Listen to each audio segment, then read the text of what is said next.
اعوذ باللہ من الشیطان الرجیم بسم اللہ الرحمن الرحیم الم تروا ان اللہ سخر لکم ما فی السماوات وما فی الارض واسبغ علیکم نعمہ ظاہرۃ وباطنہ ومن الناس من یجادل فی اللہ بغیر علم ولا ہدی ولا کتاب منیر صدق اللہ العظیم۔ کیا تم نے دیکھا نہیں کہ اللہ تعالیٰ نے تمہارے لیے مسخر کر دیا ہے جو کچھ کے آسمانوں میں ہے اور جو کچھ کے زمین میں ہے؟ یعنی یہ کہ آسمان کے اندر سورج ہے، چاند ہے، یہ سب تمہاری ضرورتیں بہم پہنچانے میں لگے ہوئے ہیں۔ سورج کی تمازت ہے جس سے تمہاری فصلیں پکتی ہیں، اسی سے ہواؤں کا نظام چل رہا ہے، بارشوں کا برسنا، تو یہ سارا معلوم ہوتا ہے کہ تمہارے لیے یہ سب بستر بچھایا ہے اللہ نے اور ساری تمہاری ضرورتیں پوری کی ہیں۔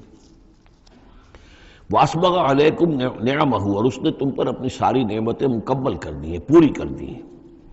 ظاہرۃ و باطنۃ، یہ نعمتیں ظاہری بھی ہیں، باطنی بھی ہیں، جو باہر سے نظر آتی ہیں، دکھتی ہیں، جن کو ہم استعمال کرتے ہیں۔ بہت سی نعمتیں وہ جن کا ہمیں احساس ہی نہیں ہے، ہمارے وجود کے اندر کیا کچھ اللہ تعالیٰ نے ودیت کیا ہوا ہے اس کا ہمیں پوری طرح احساس بھی نہیں۔ وَمِنَ النَّاسِ مَن يُجَادِلُ فِي اللَّهِ بِغَيْرِ عِلْمٍ، یہ آیت آ چکی ہے سورہ حج میں۔ لوگوں میں سے کچھ ایسے بھی ہیں جو جھگڑتے ہیں اللہ کے معاملے میں، یا اللہ کے بارے میں، یا اللہ کی احکام کے بارے میں، اللہ کی آیات کے بارے میں، بغیر اس کے کہ بغیر علم کہ ان کے پاس کوئی علم ہو، ولا ہدن، نہ کوئی رہنمائی اور ہدایت ہے، ولا کتاب منیر، نہ کوئی روشن کتاب ہے۔ وَإِذَا قِيلَ لَهُمُ اتَّبِعُوا مَا أَنزَلَ اللَّهُ قَالُوا بَلْ نَتَّبِعُ مَا وَجَدْنَا عَلَيْهِ آبَاءَنَا، اور جب ان سے کہا جاتا ہے کہ پیروی کرو اس کی جو اللہ نے نازل فرمایا ہے، قرآن اتارا ہے، اس کی پیروی کرو، قالوا، وہ کہتے ہیں، بل نتبع ما وجدنا علیہ آباءنا، بلکہ ہم تو پیروی کریں گے اس کی کہ جس کو پر ہم نے پایا ہے اپنے آباء و اجداد کو۔ اور آج کل خاص طور پر یہ لوک ورثہ اور ہماری پرانی روایات، قومی روایات، اور ہماری جو ہیں ہر علاقے کا ایک کلچر ہے، اس کلچر کو زندہ کیا جائے، کروڑ ہر روپیہ ان چیزوں میں صرف کیا جاتا ہے۔ اولو کان الشیطان یدعوہم الی عذاب السعیر، خواہ شیطان ان کو پکار رہا اور بلا رہا ہو، یہ جو باتیں بنا رہے ہیں در حقیقت یہ شیطان کی دعوت اور اس کی تبلیغ ہے در حقیقت، جس کو انہوں نے قبول کیا ہے۔ یدعوہم الی عذاب السعیر، اور وہ انہیں بلا رہا ہے اس جہنم کے عذاب کی طرف۔ وَمَن يُسْلِمْ وَجْهَهُ إِلَى اللَّهِ وَهُوَ مُحْسِنٌ، اور جس شخص نے اپنا چہرہ اللہ کے سامنے جھکا دیا، تابع فرمان کر دیا اپنے چہرے کو الی اللہ، اللہ کی جانب، وَهُوَ مُحْسِنٌ، اور وہ احسان کی روش اختیار کرے، فَقَدِ اسْتَمْسَكَ بِالْعُرْوَةِ الْوُثْقَىٰ، تو اس نے تو مضبوط تھام لیا ہے، مضبوط کنڈے کو، اس کا ہاتھ پڑ گیا ہے۔ یہ سورہ بقرہ میں بھی یہ الفاظ آئے تھے آیت الکرسی کے فوراً بعد۔ فَمَن يَكْفُرْ بِالطَّاغُوتِ وَيُؤْمِن بِاللَّهِ فَقَدِ اسْتَمْسَكَ بِالْعُرْوَةِ الْوُثْقَىٰ وَإِلَى اللَّهِ عَاقِبَةُ الْأُمُورِ، اور تمام معاملات کا انجام آخر کار اللہ ہی کے ہاتھ میں ہے، اللہ ہی تک اس کو لوٹا دیا جائے گا۔ وَمَن كَفَرَ فَلَا يَحْزُنكَ كُفْرُهُ، اور اے نبی جو کفر کر رہا ہے تو آپ اس کے کفر اور کفر کے لیے جو وہ بھاگ دوڑ کر رہا ہے اس سے آپ پریشان نہ ہو، دلگیر نہ ہو۔ الینا مرجعہم، میری طرف ان سب کو لوٹنا ہے، فننبئہم بما عملوا، ہم انہیں اچھی طرح بتا دیں گے، جتلا دیں گے جو کچھ کہ انہوں نے کیا تھا۔ ان اللہ علیم بذات الصدور، یقیناً اللہ تعالیٰ تو جو کچھ سینوں میں چھپا ہوا ہے اس سے بھی واقف ہے۔ نمتعہم قلیلا، ہم انہیں ذرا تھوڑی دیر کے لیے ساز و سامان دے رہے ہیں، دنیا کے اندر یہ مزے لے لیں، مزے لوٹ لیں۔ ثم نضطرہم الی عذاب غلیظ، پھر ہم انہیں کشاں کشاں لے آئیں گے، کھینچ کر پکڑ کر لے آئیں گے اس عذاب کی طرف جو بہت گاڑھا ہے۔ وَلَئِن سَأَلْتَهُم مَّن خَلَقَ السَّمَاوَاتِ وَالْأَرْضَ لَيَقُولُنَّ اللَّهُ، اور جب اگر آپ ان سے پوچھیں کس نے پیدا کیا آسمان اور زمین تو وہ کہیں گے اللہ نے۔ قُلِ الْحَمْدُلِلَّهِ، کہیے الحمدللہ، ساری حمد بھی پھر اسی کی ہے۔ بل اکثرہم لا یعلمون، لیکن یہ کہ ان کی اکثریت علم نہیں رکھتی۔ للہ ما فی السماوات والارض، آسمان اور زمین میں جو کچھ ہے وہ اللہ کے لیے ہے، اللہ ہی کا ہے، اللہ کی ملکیت ہے، یہ لام تملیک ہے، اللہ کی ملکیت ہے ہر وہ شے جو بھی کچھ ہے آسمانوں میں اور زمین میں۔ ان اللہ هو الغنی الحمید، یقیناً وہ غنی ہے، اسے کوئی احتیاج نہیں، اور حمید ہے، بڑی خوبیوں والا ہے، اپنی ذات میں ستودہ صفات ہے۔ وَلَوْ أَنَّ مَا فِي الْأَرْضِ مِنْ شَجَرَةٍ أَقْلَامٌ، اور اگر جتنے بھی زمین میں درخت ہیں وہ قلم بن جائیں، والبحر، اور سمندر جو ہے وہ سیاہی بن جائے، جیسے میں یہ مضمون سورہ کہف میں بھی آ چکا ہے۔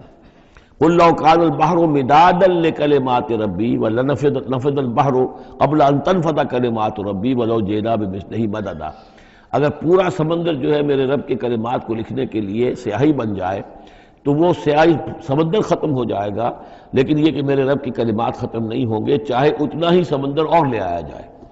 وہی مضمون یہاں بھی آ رہا، اور یہ بات نوٹ کی ہے، میں نے کئی مرتبہ آپ کو بتائی ہے کہ اہم مضامین قرآن مجید میں کم سے کم 2 جگہ ضرور ملتے ہیں۔ ولو، اب وہاں پر صرف سیاہی کا تذکرہ تھا، یہاں سیاہی کے ساتھ قلم۔ ولو ان ما فی الارض من شجرۃ اقلام، اگر جتنے بھی درخت زمین میں ہیں وہ سب کے سب قلم بن جائیں۔ والبحر، اور سیاہی جو ہے یہاں پہ اب محذوف سمجھیے مدادن، اور بحر جو ہے سمندر جو ہے وہ سیاہی کی شکل اختیار کر لے۔ یمدہ من بعدہ سبعۃ ابحر، اور اس سیاہی کو پھر مزید پھیلائے اور بڑھائے 7 سمندر اور اس کے اندر جو ہے ڈال دیے جائیں۔ ما نفدت کلمات اللہ، اللہ تعالیٰ کی کلمات ختم نہیں ہوں گے۔ اور یہ میں عرض کر چکا ہوں، اس سے مراد کیا ہے کہ ہر شے جو اس کائنات میں ہے اللہ تعالیٰ کے کلمہ کن کا ظہور ہے، تو گویا کہ یہ تمام مخلوقات جو ہے کلمات اللہ ہے۔ اس اعتبار سے ظاہر بات ہے کہ احصاء کرنا ممکن ہی نہیں، اور آج کچھ نہ کچھ ہمیں اندازہ ہے کہ یہ کائنات کتنی وسیع و عریض ہے۔ ابھی تک بڑی سے بڑی ٹیلیسکوپس ایجاد کرنے کے باوجود trillions and trillions and trillions of light years تک تو ہم نے دیکھ لیا ہے، لیکن کائنات کا سرا ابھی ہمیں نظر نہیں آیا کہ یہ شروع کہاں ہوتی ہے ختم کہاں ہوتی ہے۔ تو اس سے اندازہ کریں اللہ تعالیٰ کی خلاقی کا اور اس کی مخلوقات کتنی ہیں۔ تو وہ جتنے بھی کلمات کن ہیں، اگر ان کو لکھنے کے لیے تمام جو ہے زمین کے درخت وہ قلم بن جائیں اور تمام سمندر جو ہیں وہ سیاہی بن جائے اور 7 سمندر اور بھی اس میں ایڈ کر دیے جائیں، تب بھی یہ کہ اللہ کے کلمات ختم نہیں ہوں گے۔ ان اللہ عزیز الحکیم، یقیناً اللہ تعالیٰ زبردست ہے، حکمت والا۔ اب ادھر تو اس میں تو اللہ تعالیٰ کی تخلیق کی وسعت اور عظمت کا تذکرہ ہو گیا، اب اس کا جو اس کے انتظام کا معاملہ، اس کی تدبیر جو ہے اس میں کس قدر یسر ہے، کتنی آسانی ہے، کتنی سہولت ہے اس کے لیے۔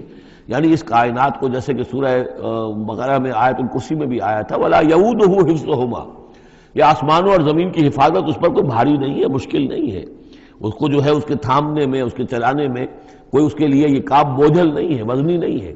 وَلَا يَئُودُهُ حِفْظُهُمَا وَهُوَ الْعَلِيُّ الْعَظِيمُ، تو اسی کو یہاں فرمایا مَا خَلْقُكُمْ وَلَا بَعْثُكُمْ إِلَّا كَنَفْسٍ وَاحِدَةٍ، تم سب کو پیدا کرنا اور تم سب کو دوبارہ پیدا کر لینا اللہ تعالیٰ کے لیے ایسے ہی جیسے ایک نفس کا پیدا کر دینا، اللہ کے لیے یہ اتنا یسیر ہے۔ ان اللہ سمیع بصیر، یقیناً اللہ تعالیٰ سمیع ہے اور بصیر ہے۔ تو گویا کہ ایک ہے اللہ کی تخلیق کی وسعت و عظمت، وہ تو کلمات الہی، اور ایک ہے اللہ تعالیٰ پر یہ کتنا ہلکا ہے، اہون علیہ، یہ اس کے لیے بہت آسان ہے، یسر اور سہولت اللہ تعالیٰ اس کے انتظام کو اور اس کو جو لے کر چل رہا ہے وہ اس پر بھاری نہیں۔ الم تر ان اللہ یولج اللیل فی النہار، کیا تم دیکھتے نہیں کہ اللہ تعالیٰ رات کو پرو لاتا ہے دن میں، ویولج النہار فی اللیل، اور دن کو پرو لاتا ہے رات میں۔ اب یہ ایک تو اس کا مفہوم یہ ہو سکتا ہے کہ جیسے ایک ڈوری ہے اور اس ڈوری کے اندر اگر آپ نے دانے ڈالے ہوئے تسبیح میں، ایک سیاہ ہے ایک سفید ہے، ایک سیاہ ایک سفید ہے، تو سیاہ کے بعد سفید، سفید کے بعد سیاہ، یہ تو آتا چلا جائے گا۔ ایک یہ ہے کہ کبھی دن بڑھتا ہے اور رات گھٹتی ہے، گویا کہ دن جو ہے رات میں داخل ہو رہا ہے، کبھی رات بڑھنے لگتی ہے دن گھٹنے لگتا ہے، گویا کہ دن جو ہے وہ رات کو انکروچ کر رہا ہے، رات کے حصے کو گویا کہ اس نے قبضے میں کر لے لیا ہے۔ تو اس طریقے سے اللہ تعالیٰ پرو دیتا ہے رات کو دن میں، دن کو رات میں۔ وَسَخَّرَ الشَّمْسَ وَالْقَمَرَ، اور اس نے مسخر کر دیا ہے سورج کو اور چاند کو۔ كُلٌّ يَجْرِي إِلَىٰ أَجَلٍ مُّسَمًّى، یہ سب کے سب چل رہے ہیں ایک وقت معین تک کے لیے۔ وَأَنَّ اللَّهَ بِمَا تَعْمَلُونَ خَبِيرٌ، اور یقیناً اللہ تعالیٰ جو کچھ کہ تم کر رہے اس سے باخبر ہے۔ ذَلِكَ بِأَنَّ اللَّهَ هُوَ الْحَقُّ، یہ اس لیے کہ اللہ حق ہے۔ وَأَنَّ مَا يَدْعُونَ مِن دُونِهِ الْبَاطِلُ، اور یہ کہ جس کو یہ پکار رہے ہیں اللہ کے سوا وہ سب باطل ہیں، ان کی کوئی حقیقت ہی نہیں۔ باطل اس کو کہتے ہیں جو نظر تو آئے ہو نہ، کوئی حقیقت اس کی نہ ہو، جیسے سراب، پانی نظر آتا ہے لیکن پانی ہے نہیں۔ وَأَنَّ اللَّهَ هُوَ الْعَلِيُّ الْكَبِيرُ، اور یقیناً اللہ تعالیٰ ہی ہے سب سے بلند و بالا اور سب سے بڑا اور عظمت والا۔ أَلَمْ تَرَ أَنَّ الْفُلْكَ تَجْرِي فِي الْبَحْرِ بِنِعْمَتِ اللَّهِ لِيُرِيَكُم مِّنْ آيَاتِهِ، کیا تم دیکھتے نہیں کہ کشتیاں چلتی ہیں سمندر میں یا دریا میں اللہ کی نعمتوں کو لے کر؟ ظاہر بات ہے ٹرانسپورٹ جو ہوتی تھی پہلے بہت بڑی، وہ سمندروں میں کشتیوں سے، دریاؤں میں بھی۔ لِيُرِيَكُم مِّنْ آيَاتِهِ، تاکہ وہ تمہیں دکھائے اپنی آیات میں سے۔ ان فی ذلک لآیات لکل صبار شکور، یقیناً اس میں آیات ہیں، لیکن کس کے لیے؟ ان سب لوگوں کے لیے جو صبر کرنے والے ہیں، شکر کرنے والے ہیں۔ صبار یہ بھی مبالغے کا صیغہ ہے، فعال کے وزن پر، بہت صبر کرنے والا۔ شکور فعول کے وزن پر ہے، بہت زیادہ شکر کرنے والا۔ وَإِذَا غَشِيَهُم مَّوْجٌ كَالظُّلَلِ، اور جب یہ کبھی سمندر میں ہوتے ہیں اور ان کے اوپر ایک موج چڑھتی ہے اور ڈھانپ لیتی ہے انہیں جیسے کہ بادل ہو، ایسی موج آ رہی ہے کہ گویا کہ وہ تمہارے اوپر سے گزر جائے گی۔ دعوا اللہ مخلصین لہ الدین، تو وہ پکارنے لگتے ہیں اللہ کو اسی کے لیے اپنی اطاعت کو خالص کرتے ہوئے۔ فلما نجاہم من البر، اور جب اللہ انہیں نجات دے کر لے آتا ہے خشکی پر، فمنہم مقتصد، تو ان میں سے کچھ وہ لوگ ہیں کہ جو بیچ کی چال پر چلتے ہیں، یعنی یہ کہ اکثر و بیشتر جو ہیں وہ پھر شرک کی راہ اختیار کر لیتے ہیں۔ وما یجحد بآیاتنا الا کل ختار کفور، اور ہماری آیات کا انکار نہیں کرتے مگر وہی جو قول کے جھوٹے ہیں اور ناشکرے ہیں۔ یا ایھا الناس اتقوا ربکم واخشوا یوما، اے لوگو اپنے رب کا تقوی اختیار کرو اور ڈرو اس دن سے، لا یجزی والد عن ولدہ، جس دن کوئی والد اپنے بیٹے سے کسی شے کو دور نہیں کر سکے گا، بچا نہیں سکے گا کسی بھی چیز سے، ولا مولود هو جاز عن والدہ شیئا، اور نہ ہی بیٹا جو ہے وہ اپنے باپ سے کوئی شے دور کر سکے گا، کوئی کسی کے کام نہیں آئے گا، نہ باپ بیٹے کے نہ بیٹا باپ کے، تو باقی سارے رشتے جو ہیں وہ تو اس کے بعد ثانوی ہیں۔ ان وعد اللہ حق، یہاں وہ آیت بھی یاد آ گئی ہوگی آپ کو، یا بنی اسرائیل اذکروا نعمتی التی انعمت علیکم انی فضلتکم علی العالمین واتقوا یوما لا تجزی نفس عن نفس شیئا ولا یقبل منها شفاعۃ ولا یؤخذ منها عدل ولا هم ینصرون۔ یا ایھا الناس اتقوا ربکم واخشوا یوما لا یجزی والد عن ولدہ ولا مولود هو جاز عن والدہ شیئا ان وعد اللہ حق، اللہ کا وعدہ سچا ہے، شدنی ہے، اٹل ہے، ہو کر رہے گا، قیامت آ کر رہے گی، جزا و سزا ہو کر رہے گی۔ فلا تغرنکم الحیات الدنیا، تو دیکھو تمہیں نہ دھوکے میں ڈال دے یہ دنیا کی زندگی، تم اسی کے اوپر ریجھ جاؤ، اسی میں مگن ہو جاؤ، اسی میں گم ہو جاؤ، تو گویا کہ یہ تمہارے لیے پھر دھوکے کی ٹٹی بن گئی کہ اصل زندگی سے تمہیں جو ہے ذہناً جو ہے اس نے غافل کر دیا۔ ولا یغرنکم باللہ الغرور، اور دیکھنا وہ دھوکے باز تمہیں اللہ تعالیٰ کی شان غفاری کے حوالے سے دھوکہ نہ دے۔ یہ شیطان آ کر یہ بھی کہتا ہے کہ اللہ تو بڑا غفار ہے، تم نے کیا کیا، کچھ چھوٹے سے گناہ تھوڑے سے کیے، اللہ کی مغفرت تو بہت وسیع ہے، خامخواہ کاہے کو گھبراتے ہو، کاہے کو توبہ کرتے ہو۔ تو یہ جو ہے اللہ کی رحیمی، اللہ کی شان غفاری کا حوالے سے دھوکے میں دینا انسان کو۔ ولا یغرنکم باللہ الغرور ان اللہ عندہ علم الساعہ، اللہ ہی ہے کہ جس کے پاس ہے قیامت کا علم کہ قیامت کب آئے گی۔ ساعہ اور قیامہ، اس کے فرق کو ذہن میں رکھیے۔ گھڑی وہ معین گھڑی جب کہ زلزلہ ہوگا اور یہ اجرام سماویہ جو ہیں وہ ایک دوسرے سے ٹکرائیں گے اور پہاڑ جو ہے روئی کے گالوں، یہ ساعہ ہے جس میں کہ ہلاکت ہوگی دنیا کی آخری۔ اور پھر باعث بادل موت کے بعد جو دن آنا ہے وہ قیامہ ہے۔ قیام کہتے ہیں کھڑے ہونے کو، اس دن کھڑے ہوں گے لوگ اور حاضر ہوں گے اپنے رب کے حضور میں۔ تو عام طور پر ہم قیامت کا لفظ جب بولتے ہیں تو ساعت کی جگہ پر بولتے ہیں۔ قرآن کی جو پرٹیکولر اپنی ٹرمینالوجی ہے اس میں یہ ساعہ ہے، وہ گھڑی کہ جس میں ہلچل ہوگی اور یہ جو بھی کچھ ہونا ہے جس کا کہ نقشہ کھینچا گیا، القاریہ والقاریہ وما ادراک ما القاریہ، یہ ہے الساعہ۔ لیکن پھر جب باعث بعد الموت کے بعد جب کھڑے ہونا ہے قبروں سے نکل کر اللہ کے حضور میں، تو یہ ہوگا قیامہ، کھڑے ہونے کا دن۔ ان اللہ عندہ علم الساعہ، وہ ساعت کب آئے گی اس کا علم صرف اللہ کے پاس ہے۔ وَيُنَزِّلُ الْغَيْثَ، وہی بارش برساتا ہے۔ وَيَعْلَمُ مَا فِي الْأَرْحَامِ، وہ جانتا ہے جو کچھ کے رحموں میں ہے، ماں کے پیٹ میں کیا ہے وہ جانتا ہے۔ وَمَا تَدْرِي نَفْسٌ، اور کوئی جان نہیں جانتی ماذا تکسب غدا، کہ کل وہ کیا کمائی کرے گی۔ وَمَا تَدْرِي نَفْسٌ، اور کوئی جان نہیں جانتی بِأَيِّ أَرْضٍ تَمُوتُ، کہ کس زمین میں اس کی موت واقع ہوگی۔ ایک شخص ہے اپنے ملک سے صرف چند دن کے لیے کہیں باہر گیا، وہیں انتقال ہو گیا، اسے کبھی گمان بھی نہیں ہو سکتا تھا، سال ہر سال سے کہیں مقیم ہے وہاں موت نہیں آئی، اور کہیں گیا ہے اور وہاں موت آ گئی۔ تو کوئی نہیں جانتا کس زمین میں اس کی موت واقع ہوگی۔ ان اللہ علیم الخبیر، یقیناً اللہ تعالیٰ علیم اور خبیر ہے۔ یہ جو 5 چیزیں یہاں گنوائی گئی ہیں اس میں آج کل بڑا اشکال ہے، اور لوگ کہتے ہیں کہ یہ آپ پتہ چل جاتا ہے کہ ماں کے رحم میں جو ہے، ماں کے پیٹ میں بیٹا ہے یا بیٹی ہے۔ اس کے 2 اعتبار سے اس کو سمجھ لیجئے۔ اس آیت میں 5 چیزوں کا ذکر ہے۔ پہلی چیز میں حصر کا اسلوب ہے کہ یہ چیز صرف اللہ کو معلوم ہے، اگرچہ یہاں یہ نہیں لکھا ہوا ہے کہ اللہ کے سوا کوئی نہیں جانتا، پھر بھی چونکہ حصر کا اسلوب ہے، ان اللہ عندہ علم الساعہ، یقیناً اللہ ہی ہے جس کے پاس ہے قیامت کا علم، ساعت کا علم۔ اس میں بھی گویا کہ نفی ہو گئی کہ کوئی اور نہیں جانتا۔ دو آخری چیزوں میں بھی نفی ہے، وما تدری نفس ماذا تکسب غدا، کوئی نہیں جانتا کہ کل وہ کیا کمائے گا، اس میں بھی کیٹیگوریکل نفی ہے اس کی۔ وما تدری نفس بأی ارض تموت، یہ بھی پھر کیٹیگوریکل نفی ہے کہ نہیں کوئی جانتا، کوئی جان نہیں جانتی کہ کہاں اس کی موت واقع ہوگی۔ لیکن دو چیزیں جو ہے کیٹیگوریکل ڈینائل نہیں ہے۔ وَيُنَزِّلُ الْغَيْثَ، اللہ بارش برساتا ہے، یہ کہاں لکھا؟ نہ یہاں اس حصر کا اسلوب ہے، نہ یہ لکھا ہے کہ یہ کام جو ہے صرف اللہ کرتا ہے۔ اسی طرح یعلم ما فی الارحام، اللہ جانتا ہے جو کچھ کے رحموں میں ہے، اب یہ جو نہیں لکھا کہ کوئی اور نہیں جانتا۔ اس اعتبار سے قرآن مجید کے الفاظ جو ہیں ان کے اوپر تو اعتراض وارد ہو ہی نہیں سکتا۔ البتہ اعتراض اگر کچھ وارد ہوتا تو ایک حدیث پر ہوتا ہے۔ حدیث میں یہ آیا ہے کہ حضرت جبرائیل نے جب پوچھا تھا کہ مجھے قیامت کے بارے میں بتائیے، تو اس میں سے ایک روایت میں یہ الفاظ آئے ہیں کہ فی خمس لا یعلمہن الا اللہ، یہ قیامت کا علم جو ہے یہ تو ان 5 چیزوں میں سے ہے جنہیں اللہ کے سوا کوئی نہیں جانتا، اور وہاں حضور نے یہ ساری چیزیں گنوائی ہیں۔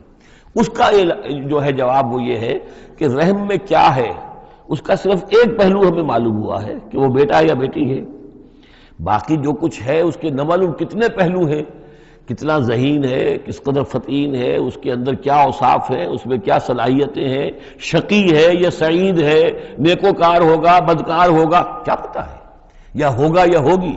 تو اس سے یہ کہ اس کی جو حدیث کا بھی معاملہ ہے اس کی بھی جو ہے اس کی توجیہ موجود ہے، اس پہ کسی گھبرانے کی ضرورت نہیں ہے۔ ان اللہ علیم الخبیر، یقیناً اللہ تعالیٰ علیم اور خبیر ہے۔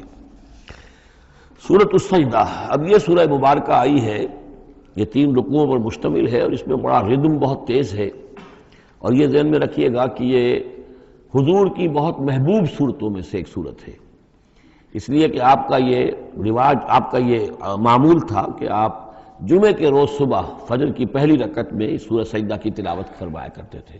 تو جن صورتوں کے ساتھ حضور کو خاص طور پر کوئی تعلق خاطر تھا اضافی طور پر، تو اس کا ہمیں اسی سے اندازہ ہوتا ہے کہ نمازوں میں آپ جو زیادہ پڑھتے تھے، تو فجر کی نماز جمعے کے دن اس میں بالعموم آپ کا یہ معمول تھا کہ یہ سورہ سجدہ جو ہے پوری 3 رکوع پوری جو ہے وہ پہلی رکعت میں پڑھتے تھے، اور دوسری رکعت کے اندر سورۃ الدہر، یا پھر یہ کہ کبھی کبھی ایسا ہوتا تھا کہ پہلی سورت میں سورہ جمعہ اور دوسری میں سورہ منافقون، وہ 2 رکوعوں کی صورتیں ہیں، لیکن یہ جو ہے یہ صورت خاصی طویل ہے۔ الف لام میم تنزیل الکتاب لا ریب فیہ من رب العالمین، اس کتاب کا اتارا جانا ہے کہ جس میں کوئی شک نہیں، کوئی فریب نہیں، رب العالمین کی طرف سے ہے۔ ام یقولون افتراہ، کیا یہ کہتے ہیں کہ یہ محمد نے خود گھڑ لی ہے، صلی اللہ علیہ وسلم خود لکھ لی ہے؟ بل هو الحق من ربک، نہیں، یہ الحق ہے تیرے رب کی طرف سے، لتنذر قوما ما اتاہم من نذیر، تاکہ خبردار کر دیں آپ اے نبی اس قوم کو کہ جس کے پاس کوئی نبی پہلے نہیں آیا، کوئی خبردار کرنے والا نہیں آیا۔ حضرت اسماعیل سے لے کر اور حضرت محمد تک بڑے طویل عرصے تک کوئی نبی اس نسل میں نہیں آیا، اس قوم میں نہیں آیا۔ لعلہم یہتدون، آپ خبردار کریں انہیں شاید تاکہ وہ ہدایت پائیں، شاید کہ وہ ہدایت پائیں، تاکہ وہ ہدایت پائیں۔ اللہ الذی خلق السماوات والارض وما بینہما فی 6 ایام، اللہ وہ ہے کہ جس نے پیدا کیا آسمانوں کو اور زمین کو اور جو کچھ ان دونوں کے مابین ہے 6 دنوں میں۔ ثم استوى علی العرش، پھر وہ متمکن ہو گیا تخت حکومت پر، تخت پر۔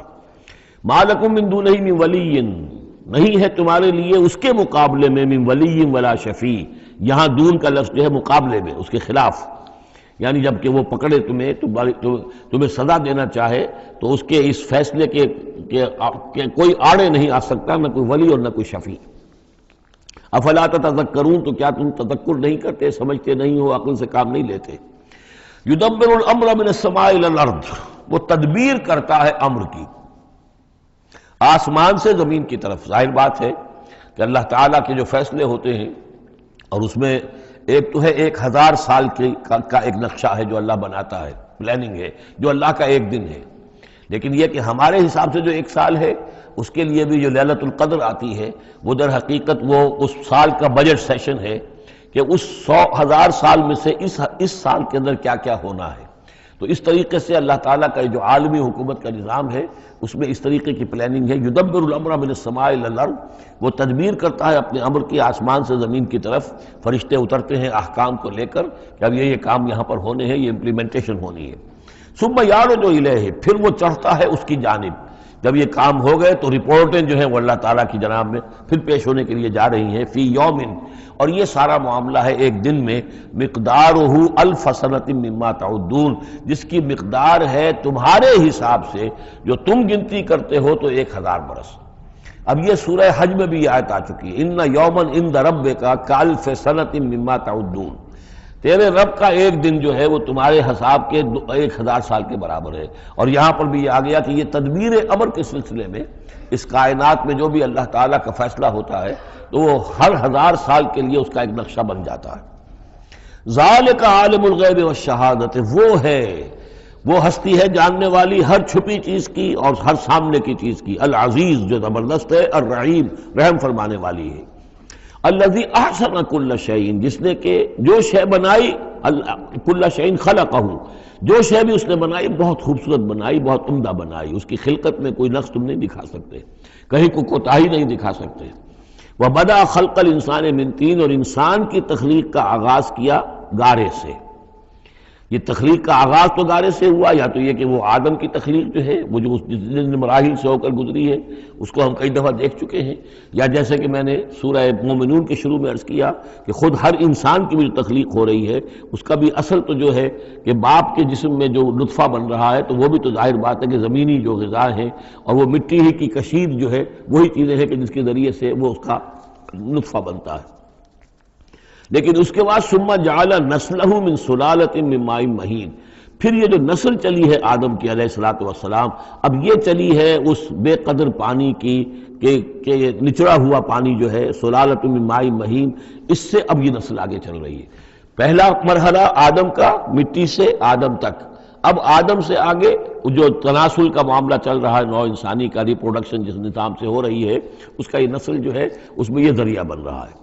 ثم سواہ ونفخ فیہ من روحہ، اب یہاں سما جو آ رہا ہے گویا کہ نسل انسانی میں سے جو بھی کوئی ایک بچہ جو ہے اس کو اللہ تعالیٰ اس کی نوک پلک سنوار دیتا ہے، ونفخ فیہ من روحہ، اور اس میں پھر پھونکتا ہے اپنی روح میں سے. یہ میں عرض کر چکا ہوں کہ یہ حدیث نبوی سے جو بڑی پختہ حدیث ہے حضرت عبداللہ ابن مسعود رضی اللہ تعالیٰ عنہ سے، اس میں یہ ہے کہ 40 دن نطفے کی شکل ہے، 40 دن مضغہ ہے، بلکہ درمیان میں علقہ ہے، اور پھر 120 دن کے بعد اللہ تعالیٰ فرشتے کو بھیجتا ہے جو اس میں روح پھونکتا ہے. وَنَفَخَ فِيهِ مِن رُوحِهِ وَجَعَلَ لَكُمُ السَّمْعَ وَالْأَبْصَارَ وَالْأَفْئِدَةَ، اور اس نے تمہارے لیے بنا دیے ہیں کان بھی اور آنکھیں بھی، اور تمہیں عقل بھی دی ہے یا دل بھی، جو بھی چاہے کہہ لیں، اس لیے کہ دل کی بھی ایک عقل ہے اور ایک عقل حیوانی ہے. قَلِيلًا مَا تَشْكُرُونَ، بہت ہی کم ہے جو شکر تم کرتے ہو. وَقَالُوا أَإِذَا ضَلَلْنَا فِي الْأَرْضِ أَإِنَّا لَفِي خَلْقٍ جَدِيدٍ، اور یہ کہتے ہیں کہ جب ہم زمین میں گم ہو جائیں گے، رل مل جائیں گے، مٹی ہو کر مٹی میں مل جائیں گے، تحلیل ہو جائیں گے. اور آج کا کوئی نوجوان کہے گا جبکہ اس کے تو ایٹم جو ہے وہ بھی منتشر ہو گئے، اس کے الیکٹرانز بھی پتہ نہیں کہاں سے کہاں گئے، اب اسی کے جسم سے کھاد بن گئی ہے، وہ اس کا جسم کھاد بن گیا ہے، اور وہ کھاد جو ہے وہ پلانٹس کے اندر آ گئی ہے، اور وہ پلانٹس جو ہیں وہ بکری نے کھا لیے ہیں، اور بکری سے کہیں سے کہاں پہنچ گئے، کیسے جمع ہوں گے اس کے اجزاء. وَقَالُوا إِذَا ضَلَلْنَا فِي الْأَرْضِ، جب ہم زمین کے اندر گم ہو جائیں گے، کھوئے جائیں گے، أَإِنَّا لَفِي خَلْقٍ جَدِيدٍ، کیا پھر ہمیں ایک نئی تخلیق جو ہے عطا ہو جائے گی. بل ہم بلقاء ربہم کافرون، حقیقت میں یہ اپنے رب کی ملاقات کا انکار کر رہے ہیں، کیونکہ انہیں معلوم ہے کہ ان کے کرتوت کیا ہیں. ظاہر بات ہے جس کے دل کے اندر اللہ کے لیے خلوص اور محبت ہے اور دل راب دل رہیس، تو اسے یہ بھی یقین ہوگا میرا پروردگار بھی مجھ پر شفقت فرمائے گا، رحم فرمائے گا. آپ اگر مخلص ہیں اللہ کے ساتھ تو اللہ تعالیٰ کی طرف سے بھی رحمت کی امید ہوگی، تو پھر تو انسان ملنا چاہے گا. یہ لوگ انکار کرنا چاہتے ہیں اللہ سے ملاقات کا، اعتراض یہ کر رہے ہیں کیسے ہو سکتا ہے، کیسے پیدا ہو سکتے ہیں. حالانکہ بے وقوف یہ دیکھیں کہ اگر تمہیں وہ پہلی مرتبہ پیدا کر سکتا ہے تو دوبارہ پیدا کرنا کیسے مشکل ہوگا. تو تمہیں پہلے بھی پیدا کیا، زمین ہی سے اجزاء آئے ہیں، سارے ایٹمز وہیں سے آئے ہیں، وہیں سے ہو کر تمہارے وجود جو ہے وہ بنا ہے. قُلْ يَتَوَفَّاكُم مَلَكُ الْمَوْتِ الَّذِي وُكِّلَ بِكُم، کہہ دیجئے کہ تمہیں قبض کر لے گا وہ فرشتہ جو موت کا فرشتہ ہے، جو تم پر مقرر کر دیا گیا ہے. ثُمَّ إِلَىٰ رَبِّكُمْ تُرْجَعُونَ، پھر تم اپنے رب کی طرف لوٹا دیے جاؤ گے.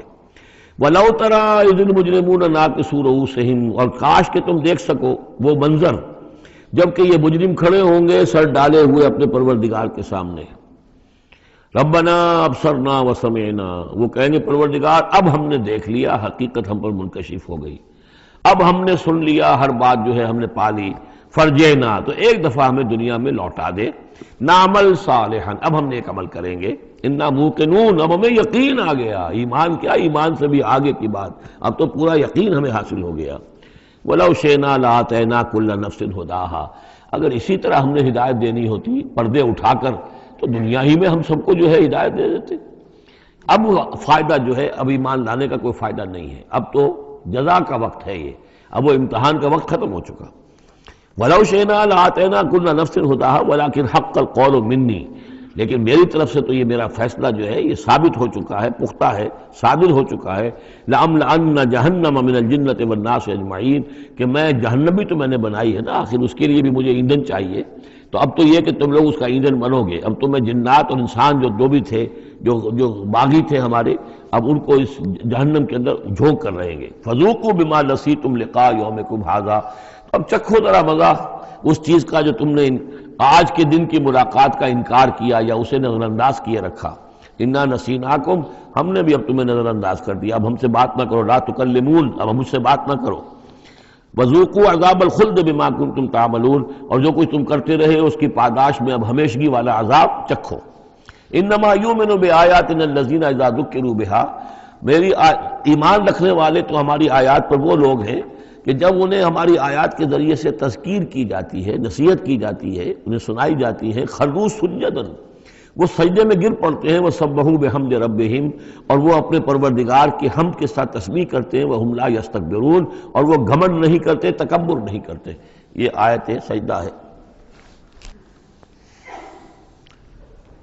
تتجافی جنوبہم عن المضاجع، رات کے اوقات میں ان کے پہلو بستروں سے دور رہتے ہیں، علیحدہ رہتے ہیں، رات کو یبیتون لربہم سجدا وقیاما، ایک تو وہ شخص ہے کہ جو ساری رات پڑا سوتا رہتا ہے، اور ایک وہ ہے کہ جو وقفے سے اٹھتا ہے، اللہ کو یاد کرتا ہے، کبھی کھڑا ہے کبھی سجدہ کر رہا ہے، تو ان کے پہلو جو ہیں وہ ان کے بستروں سے علیحدہ رہتے ہیں، یدعون ربہم خوفا وطمعا، اپنے رب کو پکارتے رہتے ہیں، دعا کرتے رہتے ہیں اپنے رب سے، خوف کے ساتھ بھی اور طمع کے ساتھ بھی، انہیں امید بھی ہوتی ہے، لالچ بھی ہوتا ہے کہ اللہ تعالیٰ رحم فرمائے، مغفرت فرمائے، لیکن ڈر بھی رہتا ہے کہ کہیں ہماری پکڑ نہ ہو جائے۔ وَمِمَّا رَزَقْنَاهُمْ يُنْفِقُونَ، اور جو کچھ ہم نے انہیں دیا ہے اس میں سے پھر وہ خرچ کرتے ہیں ہماری رضا جوئی کے لیے۔ فَلَا تَعْلَمُ نَفْسٌ مَّا أُخْفِيَ لَهُم مِّن قُرَّةِ أَعْيُنٍ، تو کسی جان کو نہیں معلوم، کسی انسان کو نہیں معلوم کیا کچھ چھپایا گیا ہے ان کے لیے ان کی آنکھوں کی ٹھنڈک کے واسطے، یعنی جنت میں ہم نے کیا کچھ چھپایا ہوا ان کے لیے کوئی نہیں جانتا، فلا تعلم نفس، کوئی نہیں جانتا۔ اسی مضمون کو اصل میں حضور نے ادا کیا ہے کہ ما لا عین رات ولا اذن سمعت وما خطر علی قلب بشر، باقی جو چیزیں بیان کی گئی ہیں ان کے بھی اصل حقیقت تو وہاں کھلے گی، لیکن پھر بھی یہ تو ابتدائی نزول ہے، پہلی مہمان نوازی ان چیزوں سے ہے جن کا کہ قرآن مجید میں ذکر ہے، جن کو کہ ہم سمجھ سکتے ہیں۔ اصل نعمتیں جو جنت کی ہیں وہ تو یہ فلا تعلم نفس، کوئی نہیں جانتا کیا کچھ چھپایا گیا ان کے لیے، اللہ تعالیٰ نے کیا کچھ تیار کر کے رکھا ہوا ہے ان کی آنکھوں کی ٹھنڈک کا سامان۔ جزاء بما كانوا يعملون، وہ بدلہ ہوگا ان کے اعمال کا۔ افمن کان مومنا کمن کان فاسقا، تو بھلا ایک شخص کہ جو مومن ہے کیا وہ ایسا ہو جائے گا جیسے فاسق ہو، کیا ان کا انجام برابر ہوگا؟ لا یستوون، نہیں وہ برابر نہیں ہو سکتے۔ اما الذین آمنوا وعملوا الصالحات، یقیناً وہ لوگ جو ایمان لائے اور جنہوں نے نیک عمل کیے، فلہم جنات المأویٰ، ان کے لیے تو وہ باغات ہیں جہاں ان کو ٹھکانہ دیا جائے گا، نزلا بما كانوا يعملون، اور یہ ہوگی ان کی ابتدائی مہمان نوازی۔ نزل عربی میں کہتے ہیں مہمان جیسے ہی آئے، نزیل اترا ہے وہ اپنی سواری سے، گھوڑے سے آیا ہے، اونٹ پر آیا ہے، آپ کے دروازے کے سامنے آ کر وہ اترا ہے، اونٹ کو بٹھایا ہے اس سے اترا ہے، یا آج کار سے اتر رہا ہے، تو اب یہ نزیل ہے اس وقت۔ اس نزیل کے لیے نزل فوری طور پر، موسم کے اعتبار سے ٹھنڈا ہے یا گرم ہے، آپ فوری طور پر لاتے ہیں، یہ نزل ہے۔ پھر وہ اب آپ کے پاس ٹھہر گیا ہے، آپ نے اس کے لیے کمرے کا بندوبست کیا ہے، وہ وہاں پر اس نے استراحت کی ہے، اب آپ نے اہتمام کے ساتھ اس کے لیے کھانا تیار کروایا، یہ ہے ضیافت، ضیف اب بنا ہے وہ، تو جیسے آیا ہے وہ نزیل ہے، اور جب گھر میں آپ کے ٹھہر گیا تو اب ضیف ہے، وہ پھر ضیافت ہوگی۔ تو وہ چیزیں جو ہیں مالا عین رات ولا اذن سمعت وما خطر علی قلب بشر، یہ اصل میں ضیافت خداوندی ہے، اور یہ نزل ہے جس کا ذکر قرآن مجید میں اس تفصیل سے آیا ہے۔ وَأَمَّا الَّذِينَ فَسَقُوا فَمَأْوَاهُمُ النَّارُ، اور جو لوگ سرکش تھے اور جنہوں نے نافرمانی کی تھی ان کا ٹھکانہ آگ ہے۔ کلما ارادوا ان یخرجوا منہا، جب بھی وہ چاہیں گے کہ وہاں سے نکل بھاگیں، اعیدوا فیہا، پھر انہیں اسی میں لوٹا دیا جائے گا۔ وقیل لہم ذوقوا عذاب النار الذی کنتم بہ تکذبون، اور ان سے کہا جائے گا چکھو اب مزہ اس عذاب کا، آگ کے عذاب کا جس کو تم جھٹلاتے رہے تھے۔ وَلَنُذِيقَنَّهُم مِّنَ الْعَذَابِ الْأَدْنَىٰ دُونَ الْعَذَابِ الْأَكْبَرِ لَعَلَّهُمْ يَرْجِعُونَ۔ یہ ہے آیت نمبر 21 اس سورہ مبارکہ کی، اور آیت نمبر 41 تھی سورہ الروم کی۔ ظہر الفساد فی البر والبحر بما کسبت ایدی الناس لیذیقہم بعض الذی عملوا لعلہم یرجعون۔ ہم لوگوں کے کرتوتوں کے کچھ اعمال کی سزا دنیا میں دے دیتے ہیں، شاید کہ یہ جاگ جائیں، ہوش میں آ جائیں اور یہ لوٹ آئیں، پلٹ آئیں، توبہ کریں۔ یہاں فرمایا ہم لازماً انہیں چکھائیں گے مزہ چھوٹے عذاب کا، ادنا، عذاب الادنا، دون العذاب الاکبر، اس بڑے عذاب سے پہلے پہلے۔ لعلہم یرجعون، شاید کہ یہ جاگ جائیں، شاید کہ ہوش میں آ جائیں، شاید کہ لوٹ جائیں، شاید کہ توبہ کریں۔ یہ بات جو ہے آ چکی ہے کہ رسول جب بھی بھیجے جاتے تھے تو اللہ تعالیٰ کی طرف سے اس قسم کی تنبیہات کا سلسلہ آتا تھا تاکہ لوگ بیدار رہیں۔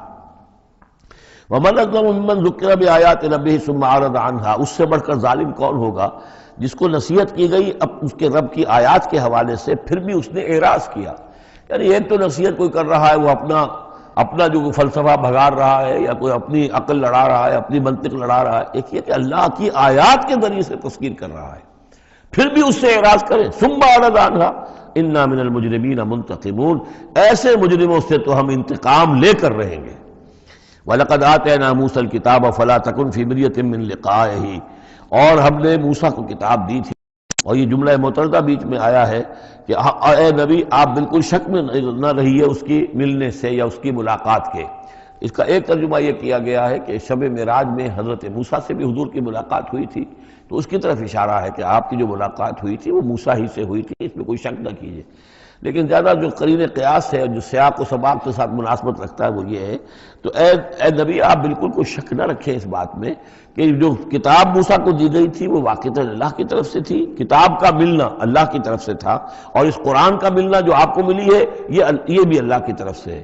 اور حضور سے خطاب کرتے ہوئے بھی در حقیقت یہاں پر روح سخن جو ہے وہ لوگوں سے ہے کہ تم کوئی شک نہ کرو کہ تورات اللہ نے ہی دی تھی حضرت موسیٰ کو، اور قرآن اللہ ہی نے دیا ہے محمد کو صلی اللہ علیہ وسلم۔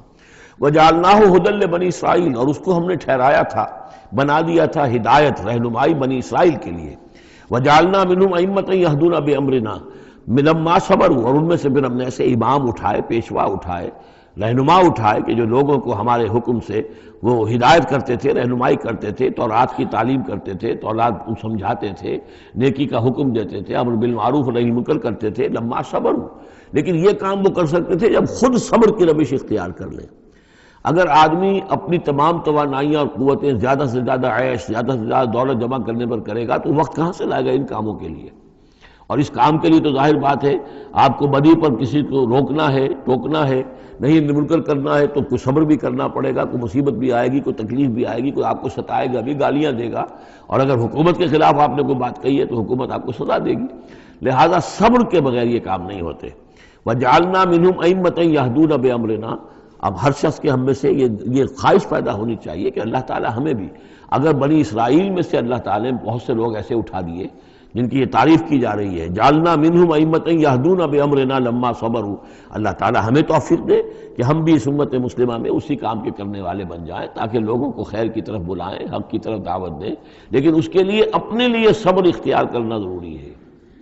کم سے کم اپنا جو ہے اسٹینڈرڈ آف لیونگ رکھیں، تاکہ یہ کہ ہم اپنا وقت سپیئر کر سکیں، جس کو تبلیغی بھائی کہتے ہیں تفریغ الاوقات، اوقات فارغ نہیں کریں گے اپنے، سارا وقت تو لگا ہوا ہے آپ پیسہ کمانے میں، اس لیے کہ اس کے ایک خاص قسم کا معیار زندگی بنا لیا ہے، اور اس کو مینٹین کرنے کے لیے اب جتنا کچھ آپ کو چاہیے، اب دن رات ایک کریں گے تو آپ اپنے اس معیار زندگی کو مینٹین کر سکتے ہیں۔ گویا کہ اب ہم اس معیار زندگی کو پوج رہے ہیں، ہمارے پاس اب وقت ہی نہیں ہے، صلاحیت کہاں لگائیں، کس وقت میں لگائیں، کیا کام کریں۔ لیکن صبر کی روش ہوگی اور پھر قرآن مجید کے ساتھ وہ تعلق ہوگا تو پھر انشاءاللہ تعالیٰ اللہ تعالیٰ نے انسان میں بڑی صلاحیتیں رکھی ہیں، بڑی قوتیں رکھی ہیں، مسجود ملائک بنایا ہے، اللہ کے کریشن کا کلائمیکس ہے، یہ تو اللہ تعالیٰ کی یوں سمجھیے کہ تخلیق کا نقطۂ عروج ہے، تو اس کے اندر صلاحیتیں ہیں. آدمی ارادہ کر لے، ہمت کرے، فیصلہ کر لے، تو پھر یہ کہ اللہ تعالیٰ جو ہے اس کے لیے راستے کھول دیتا ہے. وَجَعَلْنَا مِنْهُمْ أَئِمَّةً يَهْدُونَ بِأَمْرِنَا لَمَّا صَبَرُوا وَكَانُوا بِآيَاتِنَا يُوقِنُونَ. ایک تو یہ کہ صبر کریں اور ہماری آیات کے اوپر پورا یقین ہو. إِنَّ رَبَّكَ هُوَ يَفْصِلُ بَيْنَهُمْ يَوْمَ الْقِيَامَةِ فِيمَا كَانُوا فِيهِ يَخْتَلِفُونَ. یقیناً آپ کا رب فیصلہ کرے گا ان کے مابین قیامت کے دن ان تمام چیزوں میں جن میں یہ اختلاف کر رہے تھے. اولم یہد لہم کما اہلکنا من قبلہم من القرون یمشون فی مساکنہم. کیا ان کے لیے یہ بات کافی نہیں ہوئی ان کی رہنمائی کے لیے، ان کو سبق دکھانے کے لیے کہ ان سے پہلے ہم نے کتنی ہی بستیوں کو اور کتنی ہی نسلوں کو جو ہے ہلاک کیا ہے، کہ وہ جو پھرتے تھے اپنی انہی مساکن میں، اپنے شہروں میں، اور ایک مفہوم یہ کہ جن میں اب یہ پھر رہے ہیں، یہ جاتے ہیں اور سمود کی بستیوں کے پاس سے گزرتے ہیں. اور آج ہی بتایا گیا ہے کہ اخبار میں وہ خبر آئی ہے کہ کوئی برطانوی سیاست جو ہے وہ محققین، انہوں نے وہ ڈیڈ سی میں اس کے ساحل کے ساتھ ہی اور پانی کے نیچے وہ آثار موجود ہیں اس شہر کے کہ جس کی طرف حضرت لوط علیہ السلام کو بھیجا گیا تھا. تو خبر میں یہ ہے کہ قرآن اور تورات کی جو بات ہے اس کی تصدیق ہو گئی ہے، لیکن وہ بستی جو ہے میرا بھی پہلے بھی میرا گمان یہی تھا کہ وہ جو ہے اصل میں سمندر کے اندر آ چکی ہے، اور شاید اسی لیے ڈیڈ سی اس کا نام ہو کہ پورے شہر جو ہیں بڑے ہوئے وہ اس کے اندر دھنس گئے ہیں، اور گویا کہ سب کے سب اسی کے اندر جو ہے ان کی قبر بن گئی ہے، وہ پانی کی قبر کے اندر وہ دفن ہوئے ہیں. بہرحال یہ تمام چیزیں جو ہیں تم پھرتے ہو، آتے ہو، جاتے ہو، انہی لوگوں کے مساکن کے اندر تم پھر رہے ہو. ان فی ذلک لآیات فلا یسمعون. اس میں یقیناً نشانیاں ہیں، تو کیا تم عقل سے کام نہیں لیتے، سنتے نہیں ہو؟ اولم یروا انا نسوق الماء الى الارض الجرز. کیا انہوں نے دیکھا نہیں کہ ہم پانی کو ہانک کر لے جاتے ہیں ایک ایسی زمین کی طرف جو چٹیل پڑی ہے، بے آب و گیا ہے. فنخرج به زرعا تاکل منه انعامهم وانفسهم. پھر ہم اس کے ذریعے سے اس پانی میں کھیتی اگا دیتے ہیں کہ جس میں سے کھاتے ہیں ان کے مویشی بھی اور خود یہ بھی. افلا یبصرون. تو کیا یہ دیکھتے نہیں ہیں؟ وَيَقُولُونَ مَتَىٰ هَٰذَا الْفَتْحُ إِن كُنتُمْ صَادِقِينَ. اور وہ یہ کہتے ہیں کب ہوگا یہ فیصلہ، اگر تم سچے ہو تو بتاؤ اے مسلمانوں، یہ قیامت یا عذاب یہ کب آئے گا؟ قُلْ يَوْمُ الْفَتْحِ لَا يَنْفَعُ الَّذِينَ كَفَرُوا إِيمَانُهُمْ. کہہ دیجئے وہ جو فیصلے کا دن ہوگا پھر اس دن کافروں کا ایمان لانا ان کے لیے ہرگز مفید نہیں ہوگا. ایمان لانا غیب میں اب، جبکہ وہ حقائق جو ہیں وہ غیب کے پردے میں چھپے ہوئے ہیں، تب وہ مفید ہے. لیکن جب فیصلہ ہو جائے گا اور جب تمام حقائق جو ہیں وہ نگاہوں کے سامنے آ جائیں گے، یوم الفتح لا ينفع الذین کفروا ایمانہم ولا هم ينظرون. اور پھر انہیں کوئی مہلت نہیں ملے گی کہ اب وہ کوئی توبہ کر لیں یا کوئی اپنی اصلاح کر لیں. فاعرض عنہم. تو اے نبی آپ ان سے اعراض فرمائیے، ان سے درگزر کیجئے، ان کی باتوں پر زیادہ نہ جائیے. منتظر انہم منتظرون. آپ بھی انتظار کیجئے اور یہ بھی انتظار کر رہے ہیں. اب اس کے بعد آ گئی ہے سورہ احزاب. 8 سورتیں مکی اب ختم ہو گئی. سورۃ الفرقان، سورۃ الشعراء، سورۃ النمل، سورۃ القصص، پھر سورۃ العنکبوت، سورۃ الروم، سورۃ لقمان اور سورۃ السجدہ. اب یہ سورت ہے واحد، اور یہ نوٹ کر لیجیے اچھی طرح، اس کا جوڑا ہے سورہ نور کے جو ہم پڑھ چکے ہیں. پہلے 14 سورتوں کے بعد ایک سورت آئی مدنی، سورہ نور. اب 8 مکی سورتوں کے بعد ایک سورت آئی ہے، یہ سورہ احزاب. اور اتنی گہری مناسبت ان کے مضامین میں، معاشرتی احکام، زمانہ نزول کے اعتبار سے یہ 1 سال پہلے نازل ہوئی ہے سورہ نور سے. یہ سن 5 زمانہ نزول ہے، وہ سن 6 زمانہ نزول ہے. چنانچہ جو معاشرتی احکام آئے ہیں ان میں بھی آپ کو یہ ترتیب ملے گی کہ پردے کے ابتدائی احکام اس صورت میں آئے ہیں. اور پردے کے ابتدائی احکام سے مراد کیا ہے؟ گھر سے باہر نکلتے ہوئے عورت کو کیا کرنا ہے، مسلمان عورت کو کیا کرنا ہے. گھر سے باہر کا پردہ کیا ہے، لیکن گھر کے اندر جو پردہ ہے، سطر ہے اس کا ذکر جو ہے وہ یہ سورہ نور کے اندر تھا جو ہم پڑھ چکے ہیں. اس کے محرم کون کون ہیں، گھر میں کون آ سکتا ہے. باقی سب جو ہے نامحرم. وہ گھروں میں ہمارا جو نظام بنا تھا کہ بیٹھک باہر ہوتی تھی، جو بھی مہمان آیا ہے، کوئی آیا باہر ٹھہرے گا، اندر نہیں جائے گا. باہر کا ایک مردانہ حصہ ہے مکان کا، پھر وہ ایک ڈیوڑی ہوتی تھی، ڈیوڑی میں سے اندر پھر زنانہ ہے. خواتین آئیں گی تو اندر جائیں گی، باقی مرد جو ہے وہ باہر ٹھہریں گے، اندر نہیں جائیں گے. ہمارے ہاں کی وہ مکس جو ہے وہ معاشرت نہیں تھی، مخلوط معاشرت نہیں تھی. تو اس میں یہ ہے کہ جو نامحرم ہے وہ وہاں رہیں گے، باہر بیٹھک میں بیٹھیں گے، اور جو محرم ہے وہ اندر جا سکتا ہے. اس جو گھر کی خاتون ہے، خاتون خانہ ہے، اس کا بھائی ہے، اس کا بھتیجا ہے، اس کا بھانجا ہے، اس کے والد ہیں، اس کا چچا ہے، وہ ہے، ٹھیک ہے، وہ محرم ہے، وہ گھر کے اندر جا سکتے ہیں. یہ سارے احکام اس میں دیے گئے. سورہ نور کا اور سورہ احزاب کا ایک فرق یہ ہے کہ سورہ احزاب میں اگرچہ جنگ کے معاملے میں کچھ تذکرہ تو ہے، لیکن کسی جنگ کا وہاں پر ذکر موجود نہیں ہے۔ خلافت قائم کرنے کا معاملہ ہے، وہ آیا ہے کہ خلافت اب قائم ہوگی، لیکن خلافت کے قیام کے لیے جو اصل ٹرننگ پوائنٹ تھا وہ جنگ احزاب تھی، غزوہ احزاب، اس کا ذکر جو ہے وہ سورہ احزاب میں ہے۔ تو اس طریقے سے یہ دونوں صورتیں باہم بہت ہی ایک دوسرے سے مشابہ ہیں، اور جیسا کہ میں نے عرض کیا تھا آیت نمبر 35 وہاں کی عظیم ترین آیت ہے۔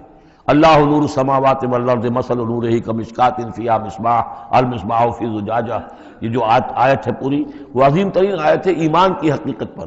اور ٹھیک 35ویں آیت اس صورت کے اندر ہے کہ جب وہ ایمان حقیقی دل میں پیدا ہو جاتا ہے تو انسان کی شخصیت میں کیا اوصاف پیدا ہوتے ہیں۔ وہ 10 اوصاف مردوں اور عورتوں کے ذمہ میں دوہرا کر آئے ہیں، وہ اس سورہ مبارکہ میں نمبر 35 آیت وہی ہے۔ اس میں ایک خاص بات نوٹ کیجئے کہ اگرچہ اس کے جو 2 رکوع ہیں، دوسرا اور تیسرا، وہ ایک ہے اپنے مضمون میں، اور اس کے اندر غزوہ احزاب کا تذکرہ ہے۔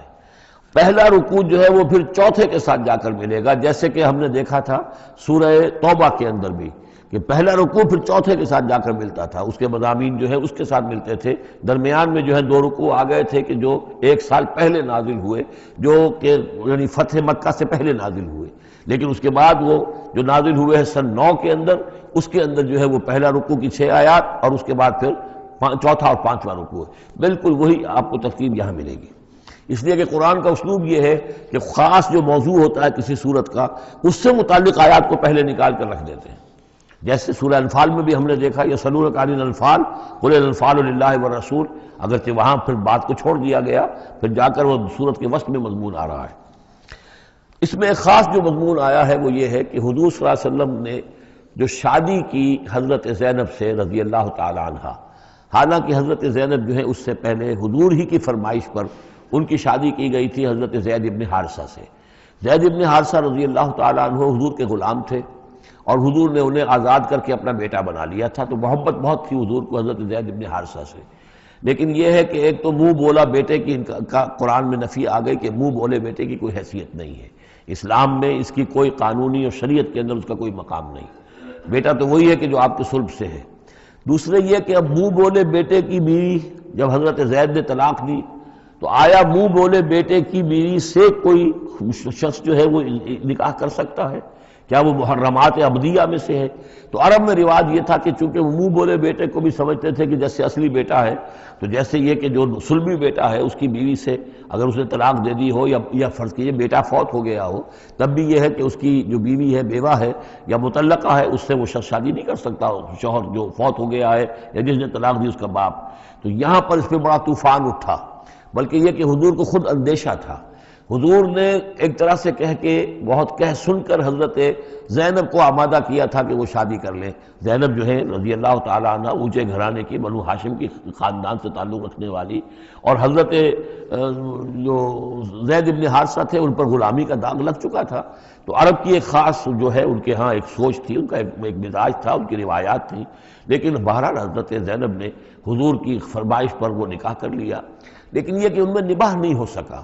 حضرت زینب انہیں ذہناً قبول نہیں کر سکی کہ یہ میرے برابر کا ہے یا میری اس کی حیثیت جو ہے وہ واقعی ایسی ہے، یعنی شوہر کو جس طرح آنکھوں پر بٹھانا چاہیے، شوہر سے جس طریقے سے اس کا ادب ہونا چاہیے وہ نہیں کر سکی حضرت زینب۔ لہذا حضرت زید ابن حارثہ جو ہے متواتر کہتے رہتے تھے کہ حضور ہمارا معاملہ ٹھیک نہیں چل رہا ہے، مجھے اجازت دیجیے کہ میں ان کو طلاق دے دوں۔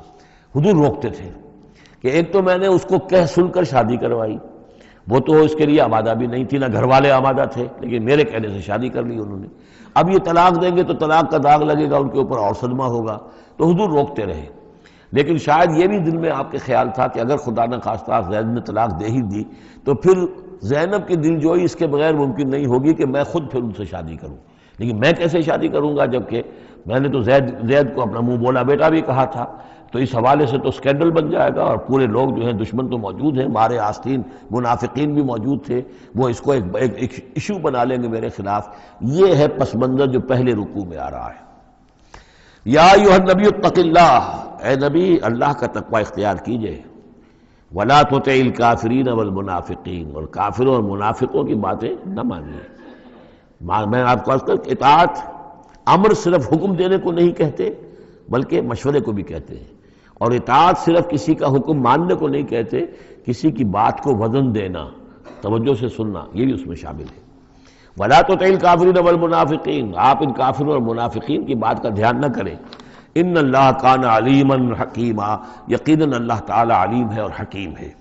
وَاتَّبِعْ مَا یوحیٰ الیک من ربک، اور پیروی کیجئے اس کی کہ جو آپ کی طرف، آپ کے رب کی طرف سے وحی کی جا رہی ہے۔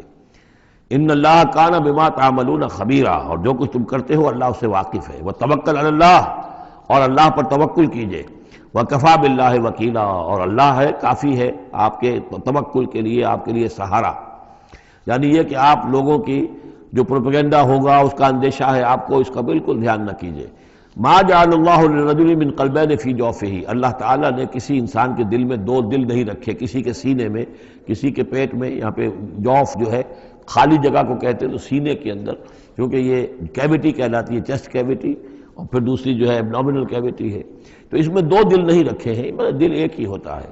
اسی طریقے سے گویا کہ بات کہی جا رہی ہے، کہنے کو تو ہم کہہ دیتے ہیں کہ دل جو ہے اور ہمارے دل یکجا ہو گئے ہیں، دل سے دل مل گیا، لیتا تو دل ہی رہتا، ایک ہی رہتا ہے انسان کا اپنا دل۔ لیکن اسی طریقے سے کسی شخص کی دو مائیں نہیں ہوتی، ماں تو وہی ہوتی ہے جس نے اس کو جنا ہے، اور کسی شخص کا بیٹا جو ہے، بیٹا وہی ہوتا ہے جو اس کی صلب سے پیدا ہوا ہو۔ باقی یہ ہے کہ منہ بولا بیٹا جو وہ بیٹا نہیں بن جاتا۔ وما جعل ازواجکم اللہ، اور نہیں اللہ نے بنایا ہے تمہاری ان بیویوں کو، اللہ تظاہرون منہن، کہ جن سے تم زہار کر بیٹھتے ہو۔ یا زہار کا مضمون سورہ مجادلہ میں آئے گا۔ عربوں میں روایت یہ تھا کہ بہت ناراض ہو گئے، بیوی سے کہہ دیا تم تو میری ماں کی طرح ہو، گویا کہ اب یہ ہمیشہ کے لیے حرام ہو گئے۔ طلاق مغلظ کا بھی مغلظ در مغلظ طلاق ہو گئی، اب وہ کسی طرح بھی اس کے لیے اس سے کوئی تعلق رکھنا جائز نہیں ہے۔ تو یہ زہار جو ہے ماں بنا دیا، کہہ دیا کہ ماں بن گئی تو گویا کہ ماں بن گئی، لیکن اللہ تعالیٰ کے ہاں وہ ماں نہیں بنتی، ماں تو وہی ہے جیسا کہ فرمایا وما جعل ازواجکم اللہ تظاہرون منہ امہاتہم، جن سے تم زہار کر بیٹھتے ہو، جنہیں تم یہ کہتے ہو کہ تم میری ماں کے مانند یا ماں کی پیٹھ کے مانند ہو میرے لیے، تو وہ اللہ تمہاری مائیں نہیں بن جاتی۔ وما جعل ادعیاکم ابناءکم، نہ تمہارے منہ بولو بیٹوں کو اللہ تعالیٰ نے بیٹا بنایا ہے۔ ذالکم قولکم بافواہکم، یہ تو تمہاری منہ کی باتیں ہیں، منہ سے تم نے وہ جملہ کہہ دیا، تم تو میری ماں کی مانند ہو یا ماں کی پیٹھ کے مانند ہو، اور اسی طریقے سے کہہ دیا تم میرے بیٹے ہو، بیٹا تو وہی ہوگا۔ واللہ یقول الحق، اللہ تعالیٰ حق فرما رہا ہے، وہو یہدی السبیل، اور وہی سیدھے راستے کی طرف ہدایت دینے والا ہے۔ ادعوہم لآبائہم، لوگوں کو پکارا کرو ان کے باپوں کے ساتھ، باپوں کے نام کے ساتھ، چنانچہ یہ حکم ہے۔ اگر آپ نے کسی کو لے لیا ہے، کوئی اپنے بھتیجے کو، بھانجے کو، آپ کے ہاں اولاد نہیں ہے، تو بہت سے مسائل آ جاتے ہیں، لوگ کہتے ہیں کہ میں اپنا نام لکھوا دوں اس کے باپ کی جگہ تاکہ اس کو پتہ نہ چلے، چھوٹے سے بچے کو لے آئے تو اب وہ کیا کہے گا کہ یہ میرے اصل والدین نہیں ہیں، میرے والدین تو وہ تھے، بڑا ہو کر معلوم ہوگا۔ تو ایک یعنی سمجھیے کہ سائیکولوجیکل شوق جو پہنچتا ہے، اس سے بچانے کے لیے بعض لوگ سوچتے ہیں کہ ہم اپنا ہی نام درج کروا دیں وہاں پر اور اس کا نام ولدیت اسی کی، لیکن نہیں، یہ حرام مطلق ہے۔ قرآن مجید کا یہ صاف حکم ہے، قول یہ ادعوہم لآبائہم، ان کو پکارو ان کے نام، ان کے باپوں کے نام کے حوالے سے۔ اسی لیے پہلے حضرت زید کو لوگ کہتے تھے زید ابن محمد، اس لیے کہ حضور نے انہیں اپنا بنایا ہوا تھا متبنہ اور منہ بولا بیٹا۔ یہ آیتیں جب نازل ہوئی تو پھر اب وہ رہ گئے زید ابن حارثہ، دوبارہ وہ زید ابن محمد اب نہیں رہے۔ ادعوہم لآبائہم هو اقسط عند اللہ، یہی زیادہ مبنی بر انصاف ہے اللہ کے نزدیک۔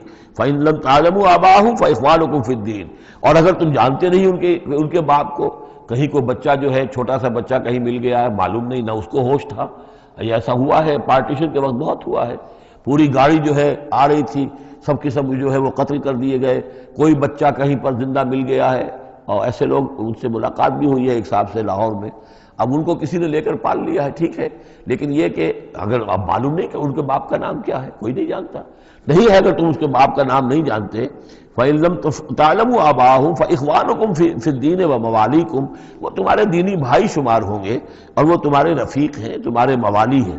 وَلَيْسَ عَلَيْكُمْ جُنَاحٌ فِيمَا أَخْطَأْتُمْ بِهِ، لیکن جو کچھ تم سے اب تک کوئی غلطی ہو گئی ہے یا غلطی ہو جائے تو اللہ تعالیٰ تمہیں پکڑے گا نہیں۔ وَلَكِن مَا تَعَمَّدَتْ قُلُوبُكُمْ، لیکن جو بھی کچھ تم اپنے دلوں سے پورے ارادے کے ساتھ کرو گے تو اس پر یقیناً اللہ تعالیٰ جو ہے حساب لے گا۔ وَكَانَ اللَّهُ غَفُورًا رَحِيمًا، اور یقیناً اللہ غفور الرحیم ہے، بخشنے والا اور مہربان۔ النبی اولیٰ بالمؤمنین من انفسہم، یقیناً نبی جو ہے اہل ایمان کے لیے ان کی اپنی جانوں سے زیادہ محبوب ہونا چاہیے، زیادہ جو ہے حقدار ہے کہ وہ اپنی جانوں سے زیادہ حضور کی جان کی فکر کریں، حضور کی جان سے محبت رکھیں۔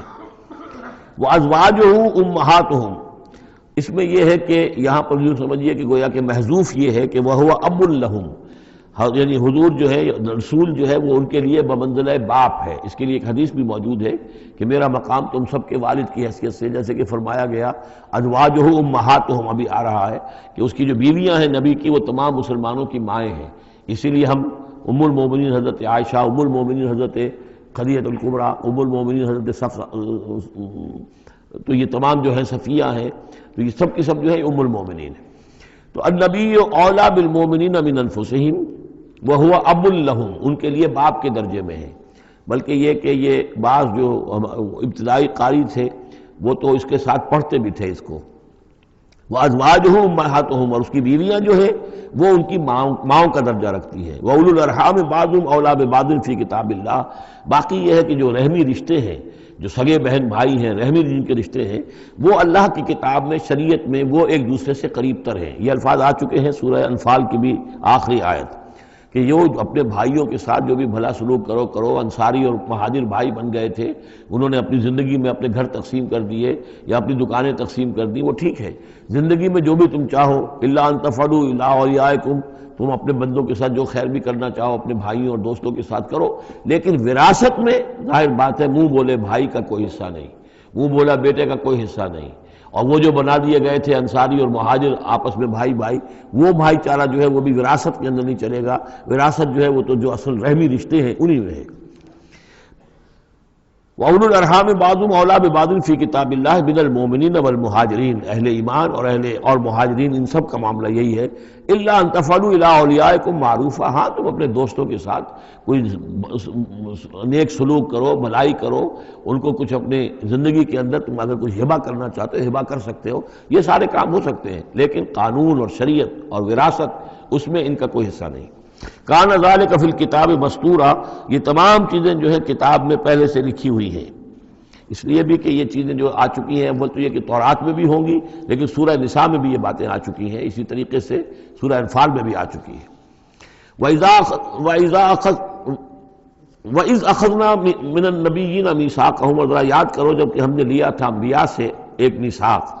یہ آل عمران میں ہم پڑھ چکے ہیں، 81 اور 82 نمبر 81 82 آیات ہیں یہ، اس میں ہم نے میثاق لیا تھا، میثاق النبیین، وَمِنْکَ وَمِن نوح، آپ سے بھی لیا تھا اور نوح سے بھی لیا تھا، وَإِبْرَاهِيمَ وَمُوسَىٰ وَعِيسَىٰ ابْنَ مریم، اور ابراہیم سے اور موسیٰ سے اور عیسیٰ ابن مریم سے، وَأَخَذْنَا مِنْهُمْ مِيثَاقًا غَلِيظًا، اور ان سب سے ہم نے بڑا گاڑا قول و قرار لیا تھا، میثاق لیا تھا۔ یہ ذکر ہو چکا ہے سورہ آل عمران میں۔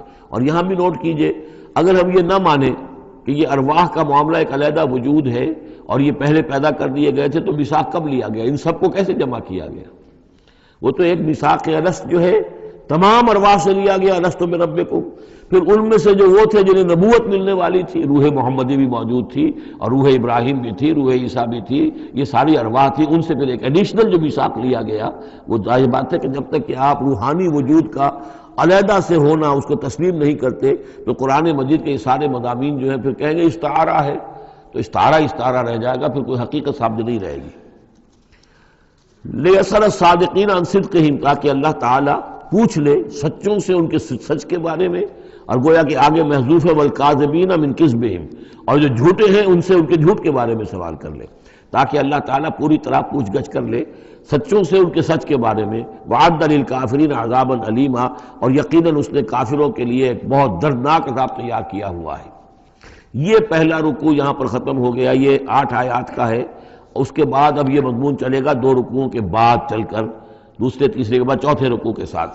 ابھی یہ صرف اس کی تمہید ہے کہ اے نبی آپ ان کافروں کا اور منافقین کا کوئی اسکینڈل بن جائے گا، کوئی یہ ہو جائے گا، کوئی وہ ہو جائے گا، اس کو اپنے ذہن سے بالکل نکال دیجئے، جو اللہ کا حکم ہے اس کے اوپر عمل کیجئے۔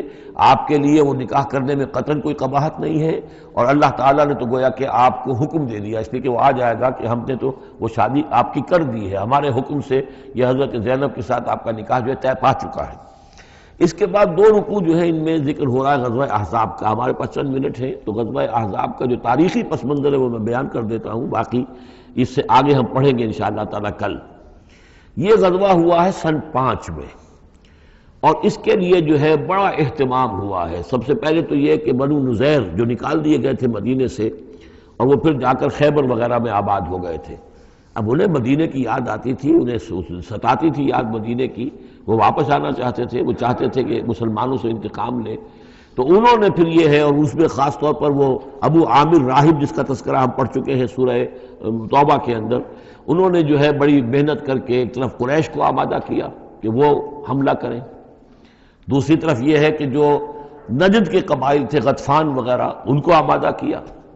تو یہ ایک گویا سمجھیے کہ متحدہ محاذ بن کر ایک گرینڈ آرمی جو ہے وہ آئی، 12,000 کی فوج، جو عرب میں یوں سمجھیے کہ یہ کوئی انہونی سی بات تھی کہ کوئی اتنی بھی قوت، وہ شمال سے بھی آئے، جنوب سے بھی آئے، اور مغرب سے بھی آئے، مشرق سے بھی آئے۔ اس کا نقشہ تو بعد میں جب ہم پڑھیں گے تو کھل جائے گا۔ اب انہوں نے آ کر گھیر لیا مدینے کو، محاصرہ کر کے پڑ گئے، اتنی بڑی فوج۔ حضور کے پاس کل اس وقت جو تعداد بنتی تھی 3,000 کی تھی مدینے کے اندر، جن میں کہ منافقین بھی تھے۔ اور دوسری یہ کہ عقب میں وہ بنو قریظہ بھی موجود تھے، ایک قبیلہ بڑے طاقتور قبیلہ تھا، بڑا قبیلہ تھا، ان کی گڑھیاں تھیں، ان کے قلعے تھے، وہ موجود تھے۔ اب پیچھے وہ موجود ہیں، اندیشہ ہے کہ کہیں وہ غداری کریں، جیسے کہ اس سے پہلے بنو قینقاع نے کی یا بنو نذیر نے کی، اس وقت وہ غداری کریں گے، اور اس کی خبریں بھی مل گئی تھی کہ سلسلہ جنبانی ہو چکا ہے اور باہر سے وہ لشکر آ گیا ہے۔ دو طرف مدینے کے حرات ہیں، چٹانیں ہیں لاوے کی، سیاہ پتھر ہیں اور چکنے ہیں، ان کے اوپر نہ اونٹ چل سکتا ہے اور نہ گھوڑا دوڑ سکتا ہے۔ تو وہ جو حرات ہیں مدینے کے دو طرف، وہ تو گویا کہ ایک اللہ تعالیٰ کی طرف سے ایک نیچرل پروٹیکشن جو ہے مدینہ کو ملی ہوئی ہے۔ اب دو طرف جو رہ گئے تو اس میں پیچھے تھے، یہ عقب میں جو ہے یہ بنو قریظہ کی گڑھیاں تھیں، اور سامنے کا علاقہ تھا کہ جہاں سے لشکر آ کر جو ہے انہوں نے جو حملہ کرنا تھا۔ تو پھر حضرت سلمان فارسی کے مشورے پر جب یہ مشورہ کیا حضور نے کہ اب اس طرح کیا کیا جائے، اتنا بڑی فوج آ گئی ہے، تو انہوں نے پھر بتایا کہ ہمارے ہاں یہ ایران میں یہ رواج ہے کہ جب اس طرح کی سچویشن ہو تو کھلے میدان میں جا کر لڑنے کی بجائے ہم خندق کھود لیتے ہیں، تاکہ اس خندق کے اندر سے ہو کر پھر یہ ہے کہ جو بھی چھلانگ مار کے آئے گا خندق میں سے اس کو عبور کر کے آئے گا تو ان کے ساتھ مقابلہ کرنا آسان ہے، ایک ایک کر کے آئیں گے، 10 آئیں گے، ایک دم پورا لشکر جو ہے دوڑ کر جو ہے کیولری ان کی جو ہے گھوڑے دوڑا کر تو نہیں آ سکتے۔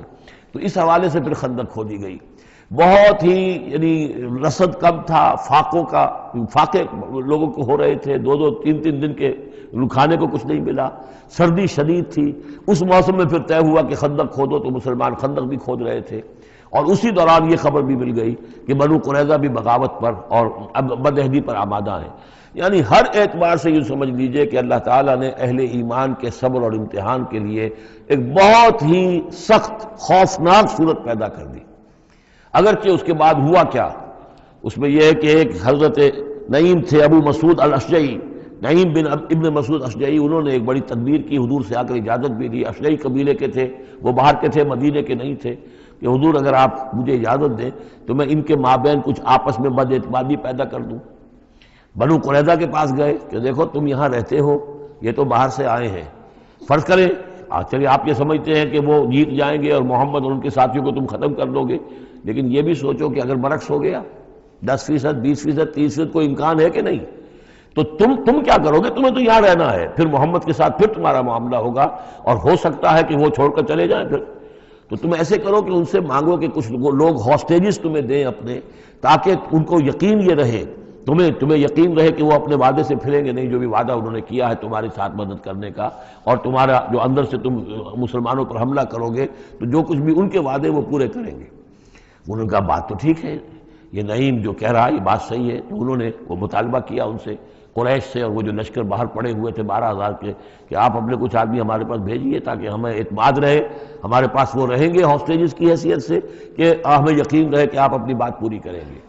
ادھر سے جا کے ان سے کہا کہ وہ تم ان کے اوپر کیسے اعتماد کر رہے ہو، وہ تو تمہارے اوپر اعتماد ہی نہیں کرتے، تم سے آدمی مانگ رہے ہیں۔ اور اس طریقے سے ان کے مابین جو ہے وہ ایک فرکشن پیدا کر دی، بد اعتمادی پیدا کر دی۔ ایک تو یہ ایک تدبیر ہوئی، دوسرے یہ کہ سب سارے امتحان پورا ہو گیا اور دودھ کا دودھ پانی کا پانی جدا ہو گیا، اہل ایمان بھی ثابت ہو گئے، ثابت قدم یہ لوگ ہیں، اور منافقین کا بھی جو خب سے باطن تھا ان کی زبانوں پر آ گیا، اور معلوم ہو گیا کہ ان کے دلوں کے اندر نفاق ہے۔ پھر اللہ تعالیٰ نے ایک تیز آندھی بھیجی، وہ آندھی ایسی آئی، جھکڑ ایسا آیا کہ وہ لشکر جو تھا اس کے خیمے اڑ گئے، جہاں دیگیں چڑھی ہوئی تھی چولہوں کے اوپر آگ لگ گئی اور اس سے ایک افراتفری پیدا ہوئی جس کے نتیجے میں وہ لشکر انہوں نے اپنا وہاں سے کیمپ اٹھایا اور چلے گئے. باقاعدہ کوئی بڑی لڑائی کی کوئی شکل پیدا ہی نہیں ہوئی، لیکن اللہ نے بس امتحان جو ہے ایک شریر مسلمانوں کا لے لیا. اب اس کے بارے میں انشاءاللہ تعالی کل ہم اس کا مطالعہ کریں گے. بارک اللہ لی و لکم فی القرآن العظیم ونفعنی وإیاکم بالآیات والذکر الحکیم.